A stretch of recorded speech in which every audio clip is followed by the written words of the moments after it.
괴산의 깊은 숲속에는 오래전부터 전해 내려오는 신비로운 민속 신앙의 이야기가 있습니다. 이 이야기는 수세기에 걸쳐 선조들에 의해 전해져 내려왔고 지역 주민들은 여전히 이 신성한 이야기의 여운을 느끼며 살아갑니다.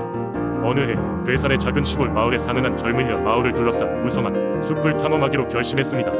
그의 이름은 준호였고 그는 자연 속에서 특별한 경험을 찾고자 하는 호기심 많은 청년이었습니다. 그날도 어김없이 아침 해가 수평선 너머로 솟아오른 시각, 준호는 배낭을 메고 숲길을 따라 나섰습니다. 숲속의 공기는 청량했고 나무 사이로 쏟아지는 햇빛은 대지의 생명을 불어넣는 듯했습니다. 산새들의 노래가 그의 발걸음을 반겼고 그는 기분 좋게 숲속 깊은 곳으로 걸어 들어갔습니다. 하지만 시간이 흐를수록 주변은 점점 더 고요해졌고 나무들은 더욱 우거져 갔습니다. 준호는 어디선가 자신을 부르는 듯한 미묘한 소리를 들었습니다. 그 소리는 귀를 간지리는 바람 소리인지 아니면 무엇인가가 속삭이는 것인지 알 수 없었습니다. 준호는 그 소리를 따라 더 깊은 숲으로 들어갔고 마침내 신비로운 분위기의 작은 공터에 다다랐습니다. 그곳에는 한 노파가 앉아 있었습니다. 그녀는 오랜 세월을 겪고 듯한 얼굴을 하고 있었지만 그녀의 눈동자는 고요하면서도 깊은 지혜가 담겨 있었습니다. 그녀는 자신을 마고할미라 소개하며 이곳 대괴산의 수호자로서 존재한다고 말했습니다.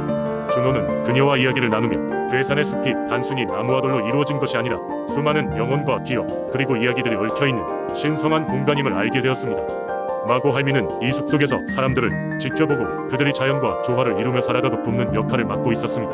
그녀의 말에 의하면 숲은 이들의 바람과 꿈을 품고 있으며 그곳을 평화롭게 하기 위한 작은 의식들이 여러 세대에 걸쳐 행해져 왔다고 합니다. 마고할미는 준호에게 숲속 깊숙한 곳에 숨겨진 기괴한 약초에 대해 알려주었습니다. 그 약초는 사람들의 고된 노동으로 지친 마음을 치유하고 육체적 피로를 풀어주는 신비한 에너지를 지니고 있다고 합니다.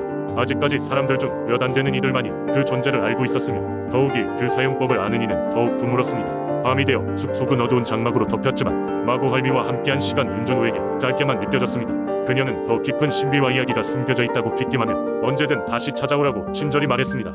그날 밤 준호는 숲을 떠나며 이 작은 마을과 숲에 깃든 신성함과 연결된 깊은 유대감을 느꼈습니다. 괴산의 숲과 마고할미 이야기는 오늘날에도 여전히 전해져 내려오는 신화처럼 사람들에게 자연과 인간의 조화를 깨달을 수 있는 교훈을 줍니다. 그리고 이 이야기를 들은 이들은 괴산의 숲을 더욱 소중하게 여기며 자연과 공존하는 삶의 가치에 대해 다시 한번 생각해보게 됩니다. 두 번째 이야기 옛날 지금의 전라남도 담양에 위치한 한 작은 마을에 관한 이야기입니다. 이 마을에는 특별한 전설이 전해지고 있었으니 바로 용소라는 연못과 관련된 이야기입니다. 용소는 용이 사는 연못이라는 뜻을 품고 있으며 마을 사람들은 그 연못이 마을에 축복과 번영을 가져다 준다고 믿고 있었습니다. 용소는 마을의 서쪽에 자리 잡고 있었고 깊고 푸르른 물빛을 자랑했습니다. 그 주변에는 키 큰 소나무들이 연못을 둘러싸고 있었으며 봄이 되면 연못 주요 철쭉과 진달래가 만개하여 아름다운 경치를 자아냈습니다. 전해 내려오는 전설에 따르면 용소에는 깊은 심연 속에 용이 살고 있었고 그 용이 마을을 보호하며 가뭄 때는 비를 내리게 하고 풍년을 기원하며 덕을 베풀었다고 합니다. 마을 사람들은 해마다 봄이 되면 연못에서 특별한 제사를 지냈습니다. 이 제사는 마을의 장로들이 주도했고 마을 모든 사람들이 참여하여 한마음 한뜻으로 용에게 감사의 기도를 올렸습니다. 제사가 끝나면 잔치가 벌어져 마을 사람들은 서로 음식을 나누고 춤과 노래로 밤늦도록 어우러졌습니다. 농사를 주로 지으며 살던 마을 사람들에게 용소는 그야말로 생명의 원천과도 같았기에 그 연못에 대한 경외심은 남달랐습니다. 그러던 어느 날 긴 가뭄이 마을을 덮쳤습니다. 비가 오지 않자 논과 밭은 말라가고 식수조차 부족해지자 사람들은 점점 초조해져 갔습니다. 마을 사람들은 급기야 용소를 찾아가 배를 내려달라고 간청했지만 용소는 그저 고요하기만 했습니다. 그해 용소가 조용했던 이유는 마을의 종손이 연못 근처에서 큰 신성을 해치는 행동을 하는 바람에 용의 무여움을 샀기 때문이라는 이야기가 전해집니다. 마을 사람들은 용소의 신령한 존재를 다시 한번 일깨우기 위해 용을 위한 새로운 제사 준비에 돌입했습니다. 제사의 규모를 새롭게 했고 가까웠던 용소 주변의 나무들에는 오색천을 달아 놓았으며 악기 연주와 함께 정성껏 준비한 음식을 바치며 간절한 마음으로 비를 빌었습니다. 며칠 후 마침내 기다리던 비가 내리기 시작했습니다. 비는 마치 하늘의 문이 열린 것처럼 쏟아졌고 바싹 마른 논과 밭은 다시 풍요를 찾게 되었으며 강과 연못은 물로 가득 찼습니다. 마을 사람들은 이제는 연못과 그 안의 용에게 감사의 기도를 드렸습니다. 그 이후로 마을 사람들은 용소 근처를 더 이상 함부로 다니지 않으며 더욱 성의를 갖고 연례 제사를 치르게 되었습니다. 이렇게 담양의 용소는 단순한 자연 경관을 넘어 마을의 신앙과 공동체 정신을 나타내는 상징적인 장소가 되었습니다. 마을 사람들은 가끔 연못가에서 떡을 나누거나 아이들이 연못 가장자리에 앉아 노는 모습을 상상하며 용소의 전설이 세대에서 세대로 이어지기를 바랐습니다.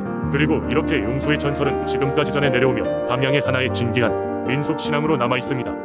세 번째 이야기. 옛날 옛적 지금의 통영이라 불리는 작은 어촌 마을에는 풍화라는 바람의 신이 살고 있었다. 풍화는 아름다운 모습의 여신으로 그녀의 머리카락은 늘 바람에 날려 파도처럼 물결쳤고 눈빛은 바다의 푸른 빛을 띠고 있었다. 그녀는 바람을 자유자재로 다루며 마을의 어부들을 보호하고 살아가는 데 필요한 바람을 제공하는 역할을 맡고 있었다. 바람이 적당하게 불어 바다가 평온할 때는 어부들이 항해를 나서 풍성한 수확을 얻었고 또다시 바람이 고요해질 때는 아무 탈 없이 마을로 돌아올 수 있었다. 그래서 마을 사람들은 항상 풍화에게 감사하며 그녀를 위한 작은 제단을 세워두고 정기적으로 제사를 올렸다. 그러던 어느 날 마을에 한 젊은 어부 이름이 진성인 청년이 떠올랐다. 진성은 어머니와 단둘이 살고 있었는데 그의 아버지가 몇 해 전 갑작스러운 폭풍으로 인해 바다에서 돌아오지 못하면서 부하 아닌 고아가 되었다. 그 이후로 진성은 아버지의 뒤를 이어 어부가 되어 가족을 부양하고 있었다. 어느 날 밤 유독 마음이 심란했던 진성은 바람이 드세게 부는 해안가를 거닐었다. 그는 자신도 모르게 풍화의 제단으로 향했다. 달빛에 비친 제단은 고요하고 신비로운 분위기를 풍기고 있었다. 진성은 아버지를 잃은 이후 처음으로 바람의 신에게 간절히 기도를 올렸다. 풍화님, 저를 도와주세요. 항상 내가 한 일이 옳은 길인지 알 수 없어 두렵습니다. 그리고 아버지를 데려간 바다에 대한 두려움도 떨쳐낼 수 없습니다. 그러자 갑자기 세찬 바람이 일더니 고요하던 밤 공기를 두드렸다. 진성이 놀라 한 걸음 물러서자 바람 속에서 부드러운 목소리가 들려왔다. 젊은 진성아, 나는 내가 바라는 것을 알고 있다. 하지만 두려움에 갇혀서는 아무것도 이룰 수 없단다. 내가 너에게 바람의 노래를 잠시 전하리니 나를 따라 바다를 다시 바라보라. 눈을 크게 뜬 진성은 주저하며 다시 바다를 응시했다. 그러자 그의 눈앞에는 잔잔한 파도가 밤하늘의 별빛을 반사하며 부드럽게 춤추고 있었다. 그때 이상하게도 그의 마음속 근심과 두려움이 점점 사라졌다. 바다의 광활함과 바람의 자유로움이 마음속 깊이 스며들며 새로운 용기가 자리 잡았다. 이후로 진성은 다시 바다에 나가는 것을 두려워하지 않았고 마을의 가장 뛰어난 어부 중 하나로 성장했다. 마을 사람들은 그가 풍화의 축복을 받은 특별한 청년이라 불렀고 진성 역시 마을을 위해 풍화의 재단을 돌보며 평생토록 그녀를 경배했다. 전설에 따르면 그는 훗날 바다에서 사라졌고 그가 떠나가던 날에는 언제나처럼 평화로운 바람이 불었다고 전해진다. 통영의 사람들은 여전히 이 이야기를 기억하며 바람의 신 풍화에게 감사와 존경을 표하고 있다. 그들은 풍화의 존재를 통해 자연과 조화를 이루는 삶의 지혜를 배워나가고 있다. 네 번째 이야기. 옛날 먼 옛날 경상북도 영천에는 구룡신이라는 신령스러운 존재가 계셨습니다. 구룡신은 이름 그대로 9마리의 용으로 이루어진 신으로 영천의 산과 강, 들판을 지키는 수호신이었습니다. 이 신령의 기원은 수천 년 전까지 거슬러 올라가 영천 지역이 형성되기 시작할 무렵부터 사람들 사이에서 깊은 신앙심을 일으켰습니다. 구룡신은 특히 영천강의 물줄기를 다스린다고 하여 많은 사람들에게 두려움과 동시에 경외의 대상이었습니다. 영천강은 부글부글하게 흐르면서 비옥한 토지를 만들어 사람들에게 풍요로운 농사를 가능하게 했지만 가끔은 막대한 홍수를 일으켜 그 회방을 놓기도 했습니다. 그래서 영천 사람들은 해마다 구룡신을 기리는 제사를 지내며 강의 평온함과 풍요를 기원하곤 했습니다. 제사는 매년 봄과 가을 두 차례에 걸쳐 거행되었습니다. 특히 봄의 제사는 다가오는 농경 시즌의 성공을 기원하는 의미가 있어 매우 중요했습니다. 제사가 열리는 날이면 마을 사람들은 새벽부터 일어나 정성을 다해 음식을 준비하고 국악 연주와 전통춤을 춰 구룡신을 기쁘게 하였습니다. 제사의 하이라이트는 산신제를 끝낸 마을 주민들이 구룡신의 무용을 노래 띄우는 행사였습니다. 이는 구룡신에게 감사의 마음을 전하고 신령스러운 힘을 받고자 하는 염원을 담고 있었습니다. 어느 해 봄, 유난히도 강수량이 적어 영천강은 거의 바닥을 드러낸 상태였습니다. 이는 다가올 농경 시즌에 큰 타격을 줄 수 있는 상황이었기에 주민들은 몹시도 불안했습니다. 그 해의 제사가 유독 중요성을 띠게 되었고 주민들은 그 어느 때보다 큰 정성과 희생을 바쳐 구룡신의 마음을 움직이려 했습니다. 제사의 날, 여느 때와 다름없이 마을 사람들은 열심히 준비해 제사에 임했습니다. 그러나 아무리 정성을 다해도 제사 당일에는 여전히 강에 비가 내리지 않았습니다. 그러던 중 그 마을의 가장 지혜롭다는 노인이 앞으로 나서더니 여러 요강을 구룡신 앞에 가져다 놓았습니다. 그는 물이 없으니 우리 각자의 마음에서 나는 물로 구룡신을 기쁘게 하자며 주민들을 독려했습니다. 노인의 말을 듣고 많은 사람들이 자신의 마음에 있는 물을 구룡신 앞에 바치기 시작했습니다. 그 물은 바로 눈물과 정성이었습니다. 일제히 주민들은 지난 시절의 고난과 환희 그리고 다가올 시간의 희망을 담아 눈물을 흘렸고 그것이 요강에 보이기 시작했습니다. 바로 그 순간 갑자기 하늘이 어두워지며 붉은 빛줄기가 강 위로 쏟아졌습니다.